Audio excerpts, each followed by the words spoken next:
ನಮಸ್ಕಾರ. ನಿಮ್ಮ ಆತ್ಮೀಯ ಮಿತ್ರ ಕಮಲಾಕರ್ ಭಟ್ ಮಾಡುವಂತಹ ನಮಸ್ಕಾರಗಳು. ವರ್ತಮಾನದಲ್ಲಿ ನಾವು 21ನೇ ಸೆಂಚುರಿನಲ್ಲಿದ್ದೀವಿ ಅನ್ನತಕ್ಕಂಥದ್ದನ್ನು ಪ್ರತಿಯೊಬ್ಬರು ಕೂಡ ಮಾತಾಡ್ತೀವಿ. ಆದರೆ ಸಾಧನೆ ಮಾಡಿದ್ದೇನು 21ನೇ ಸೆಂಚುರಿನಲ್ಲಿ ಅಂತ ಕೇಳಿದರೆ ಅದಕ್ಕೆ ಅನೇಕರಿಂದ ಬಹುತೇಕವಾಗಿ ಬರತಕ್ಕಂಥ ಉತ್ತರ, ನನ್ನಿಂದೇನೂ ಮಾಡೋಕ್ಕಾಗಿಲ್ಲ, ಶೂನ್ಯ, ಜೀವನ ಮಾಡ್ಕೊಂಡು ಬಂದೆ, ಸಂಸಾರವನ್ನು ನಡೆಸ್ತಿದ್ದೀನಿ ಅನ್ನುವಂಥದ್ದು. ಇಷ್ಟಕ್ಕೆ ಸರಿಯಾಗೋತ್ತಾ? ಆಗೋದಿಲ್ಲ. ಮನುಷ್ಯ ಹುಟ್ಟಿದ ಮೇಲೆ ಆತನಿಗೆ ಸಂತಾನದ ಅಪೇಕ್ಷೆಗಳು ಕೂಡ ಇರುತ್ತೆ. ಇವತ್ತೇನೇನೋ ಸೈಂಟಿಫಿಕ್ ಆಗಿ ಬಂದಿದೆ, ಗರ್ಭಗುಡಿ ಮತ್ತೊಂದು ಮರದೊಂದು ಅನ್ನುವಂಥ ಕಾನ್ಸೆಪ್ಟ್ಗಳು ನಾವಲ್ಲಲ್ಲಿ ಕೇಳ್ತಾನೆ ಬರ್ತೀವಿ. ಲಕ್ಷಾಂತರ ಹಾಸ್ಪಿಟ್ಲ್ಗಳಿದೆ, ಕೋಟ್ಯಾಂತರ ಜನಗಳು ಕೂಡ ಡಾಕ್ಟರ್ಸ್ ಇದ್ದಾರೆ. ಆದರೆ ರೋಗದ ಪ್ರಮಾಣ ದಿನದಿಂದ ದಿನಕ್ಕೆ ವೃದ್ಧಿಯಾಗ್ತಾನೇ ಬರ್ತಾ ಇದೆ. ರೋಗಿಗಳ ಸಂಖ್ಯೆ ಏನು ಕಡಿಮೆ ಆಗ್ತಾ ಇಲ್ಲ. ಯಾಕೆ ಹೀಗಾಯಿತು ಅಂತ ಕೇಳಿದರೆ, ನಮ್ಮನ್ನು ನಾವು ಎಲ್ಲಿ ತಪ್ಪಿದ್ವಿ ಅಂತಕ್ಕಂಥದ್ದನ್ನು ಯೋಚನೆ ಮಾಡ್ದೇನೆ ನಮ್ಮ ಕೆಲಸವನ್ನು ನಾವು ಮಾಡ್ತಾ ಬಂದ್ಬಿಡ್ತೀವಿ. ಇದರ ಪರಿಣಾಮದಿಂದ ನಮಗೆ ಅನೇಕ ಥರದ ತೊಂದರೆಗಳುಂಟಾಗುತ್ತೆ. ಸಂತಾನಕ್ಕೆ ಪ್ರಾಬ್ಲಮ್ಸ್ ಆಗೋದು, ಮದುವೆಗೆ ವಿಳಂಬ ಆಗುವಂಥದ್ದು, ಕೌಟುಂಬಿಕವಾಗಿ ಚರ್ಮ ರೋಗಗಳು, ಯಾರನ್ನು ಕೇಳಿದರೂ ಕೂಡ ಸ್ಕಿನ್ ಡಿಸೀಸ್ ಆಗಿ ಇರುತ್ತೆ. ನಾನೇನೋ ಕ್ರೀಮ್ ಹಚ್ಕೋತಾ ಇದ್ದೀನಿ, ಡಾಕ್ಟರ್ ಸಜೆಷನ್ ಮಾಡಿಬಿಟ್ರು ಅನ್ನುವಂಥ ದೃಷ್ಟಿನಲ್ಲಿರ್ತೀರಿ. ಈ ಎಲ್ಲ ದೋಷಗಳಿಗೂ ಕೂಡ ಪ್ರಮುಖವಾದಂಥ ಕಾರಣ ಸರ್ಪದೋಷ ಅಥವಾ ನಾಗದೋಷ ಅಂತ ಕರಿತೀವಿ.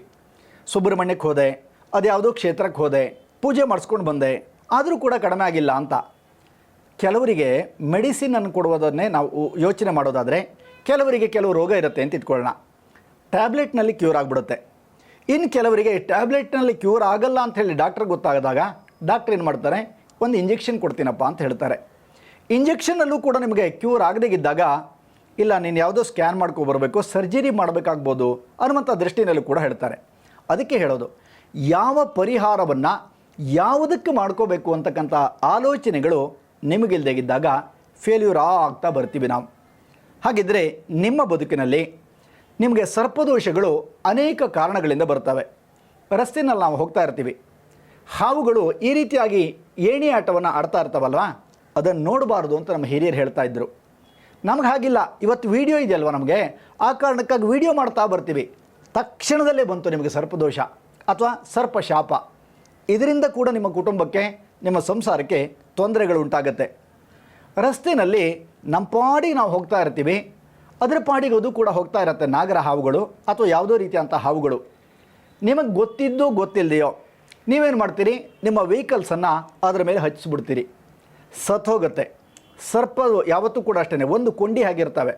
ಒಂದು ಕೊಂಡಿ ಏನಾದರೂ ಕೂಡ ಅದು ತಪ್ಪಿ ಹೋಯಿತು ಅಂತಂದರೆ ಆ ಜೀವರಾಶಿ ಬದುಕೋದಿಲ್ಲ, ಅಂದರೆ ಸರ್ಪಗಳು ಅಥವಾ ಹಾವುಗಳು ಬದುಕೋದಿಲ್ಲ. ಆವಾಗ ಸರ್ಪ ದೋಷವನ್ನು ನಿಮಗೆ ಅರಿವಿಲ್ಲದಂತೆ ನೀವು ಪಡ್ಕೋತೀರಿ. ಯಾವ ಹಾವು ನಾನು ನೋಡಿಲ್ಲ, ಏನೋ ಹತ್ಬಿಡ್ತು ಅನ್ನುವಂಥ ದೃಷ್ಟಿಯಲ್ಲಿ ಇರ್ತೀರಿ. ಅಂತಹ ಉರಗದ ಶಾಪಗಳು ನಿಮ್ಮ ಕುಟುಂಬಕ್ಕೆ ಮಾರಕಾವಸ್ಥೆಯನ್ನು ಅಥವಾ ತೊಂದರೆಯನ್ನು ಉಂಟು ಮಾಡ್ತವೆ. ಇದರಿಂದ ಅನೇಕ ರೀತಿಯಂತಹ ಸಮಸ್ಯೆಗಳನ್ನು ಎದುರಿಸಬೇಕಾಗಿ ಬರುತ್ತೆ ನಿಮ್ಮ ಬದುಕಿನಲ್ಲಿ.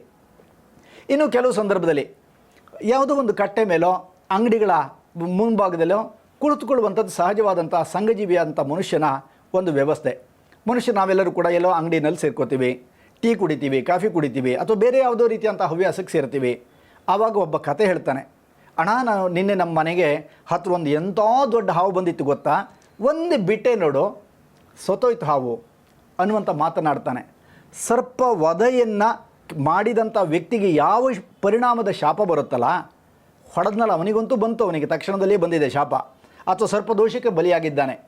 ಅದರ ಜೊತೆಗೆ ಆ ಸರ್ಪ ವಧೆಯನ್ನು ಮಾಡಿದಂಥ ವಾರ್ತೆಯನ್ನು ಕೇಳ್ತೀವಲ್ಲ, ಆ ನ್ಯೂಸನ್ನು ಕೇಳಿದ್ರಲ್ಲ, ನಿಮಗೂ ಅಂಟ್ಕೊಬಿಡ್ತು ಸರ್ಪಶಾಪ.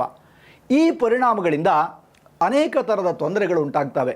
ಇದಕ್ಕೆ ಮಾಡಬೇಕಂತ ಪರಿಹಾರಗಳೇನು ಅಂತ ಕೇಳಿದರೆ, ಕೆಲವರು ಹೇಳ್ತಾರೆ ಆಶ್ಲೇಷ ಬಲಿ ಮಾಡಿಬಿಡಿ ಅಂತ.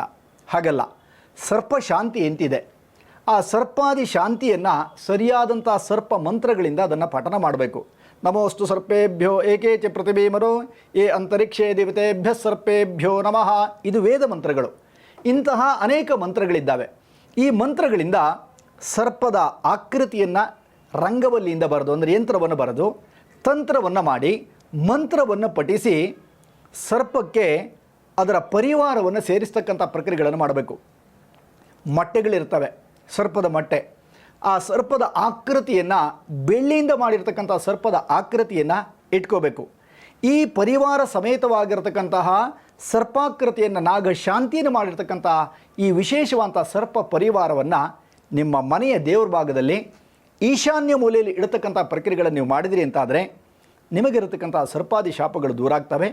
ಅದರ ಜೊತೆಗೆ ಕೌಟುಂಬಿಕವಾಗಿ ಇದ್ದಂತಹ ಚರ್ಮ ರೋಗಕ್ಕೆ ಸಂಬಂಧಪಟ್ಟಂತೆ ಬೇರೆ ಎಪಿಸೋಡನ್ನು ಮಾಡ್ತೀನಿ, ಮುಂದೆ ನೋಡಿರಂತೆ ನೀವು. ಅದರ ಜೊತೆಗೆ ವಿಶೇಷವಾಗಿರತಕ್ಕಂತಹ ಚರ್ಮ ರೋಗ, ಸಂತಾನ ಪ್ರತಿಬಂಧಕಗಳು ಅಥವಾ ಆದಿವ್ಯಾಧಿಗಳು, ವಿಪರೀತವಾಗಿರ್ತಕ್ಕಂಥ ಕಾಯಿಲೆ ಕಸಾಲೆಗಳು ಅಥವಾ ವಿಪರೀತವಾಗಿರ್ತಕ್ಕಂತಹ ತೊಂದರೆಗಳು ನಿಮ್ಮ ಕುಟುಂಬವನ್ನು ಬಾಧಿಸ್ತಾ ಇದ್ದರೆ ಈ ವಿಶೇಷವಾಗಿರ್ತಕ್ಕಂಥ ಅನುಷ್ಠಾನಗೊಂಡಿರುವಂಥ ಈ ಒಂದು ಸರ್ಪಾಕೃತಿಯನ್ನು ಅಥವಾ ಸರ್ಪ ಪರಿವಾರವನ್ನು ನಿಮ್ಮ ಮನೆಗೆ ತರಿಸ್ಕೊಳ್ತಕ್ಕಂಥ ಪ್ರಯತ್ನವನ್ನು ಮಾಡ್ಬೋದು. ಸ್ಕ್ರೀನಲ್ಲಿ ಕಾಣ್ತಾ ಇರತಕ್ಕಂಥ ನಂಬರಿಗೆ ಖಂಡಿತ ನೀವು ಸಂಪರ್ಕ ಮಾಡಿ ಅನುಷ್ಠಾನವನ್ನು ಮಾಡಿ ನಿಮ್ಮ ಕುಟುಂಬದ ಹೆಸರಿನಲ್ಲಿಯೇ ಸಂಕಲ್ಪವನ್ನು ಮಾಡಿದಂತಹ ಈ ವಿಶೇಷವಾದಂಥ ಅನುಷ್ಠಾನಿತ ವ್ಯವಸ್ಥೆಗಳನ್ನು ಕಳಿಸ್ಕೊಡ್ತಕ್ಕಂಥ ಪ್ರಯತ್ನವನ್ನು ನಾವು ಮಾಡ್ತಾ ಇದ್ದೇವೆ. ಪಡ್ಕೊಂಡು ಜೀವನದಲ್ಲಿ ಸುಖವಾಗಿರ್ಬೋದು ಅಂತಕ್ಕಂಥ ಮಾತನ್ನು ಕೂಡ ಆಡುತ್ತಾ, ಸರ್ಪದೋಷಕ್ಕೆ ಬಲಿಯಾಗಬೇಡಿ. ಉರಗ ಸಂತಾನ ಬಹಳ ಮುಖ್ಯವಾಗಿರತಕ್ಕಂಥದ್ದು. ಸರ್ಪಕಿರಣ ಮನುಷ್ಯನ ಮೇಲೆ ಬಿದ್ದಾಗ ಅದರಿಂದ ಆಗ್ತಕ್ಕಂಥ ಅಪಾರವಾದಂತಹ ಸಮಾಧಾನವೇ ಬೇರೆ ಆಗಿರುತ್ತೆ. ಇದನ್ನೆಲ್ಲವನ್ನು ಕೂಡ ಪಡ್ಕೊಂಡು ಜೀವನದಲ್ಲಿ ಸುಖವಾಗಿರಿ ಅಂತಕ್ಕಂಥ ಮಾತನ್ನು ಕೂಡ ಆಡುತ್ತಾ, ಯಾರ್ಯಾರು ನಮ್ಮ ವಾಹಿನಿಯನ್ನು ಸಬ್ಸ್ಕ್ರೈಬ್ ಮಾಡಿಲ್ವೋ ಖಂಡಿತ ಸಬ್ಸ್ಕ್ರೈಬ್ ಮಾಡಿ. ಅದರ ಜೊತೆಗೆ ನಿಮ್ಮ ಪರಿವಾರ, ನಿಮ್ಮ ಸ್ನೇಹಿತ ಮಿತ್ರರಿಗೂ ಕೂಡ ಇದನ್ನು ತಿಳಿಸುವಂಥ ಪ್ರಯತ್ನವನ್ನು ಮಾಡಿ ಅಂತಕ್ಕಂತಹ ವಿನಮ್ರ ಪ್ರಾರ್ಥನೆಯೊಂದಿಗೆ ಈ ಸಂಚಿಕೆಯನ್ನು ಮುಗಿಸೋಣ. ಮತ್ತೊಂದು ಸಂಚಿಕೆಯನ್ನು ಹೊತ್ತು ಮತ್ತೆ ಬರ್ತೀನಿ. ನಮಸ್ಕಾರ.